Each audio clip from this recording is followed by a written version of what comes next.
Hello everyone. మేక తలకాయ మాంసం కూర ఎలా చేసుకోవాలో చూద్దాం రండి.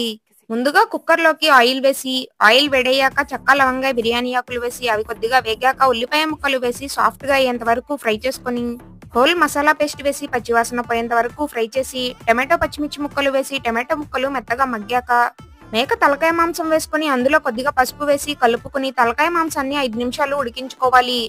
5 నిమిషాల తర్వాత అందులో రుచికి సరిపడా గల్లుప్పు, కారం వేసి కలుపుకుని, కూరలో గ్రేవీకి సరిపడా అంటే ముక్క మునిగేంత వరకు నీళ్లు పోసి కలుపుకుని, కూర ఉడుకుపట్టాక కుక్కర్ పైన మూత పెట్టి 7 నుంచి 8 విజిల్స్ వచ్చేంత వరకు తలకాయ మాంసాన్ని ఉడికించుకోవాలి.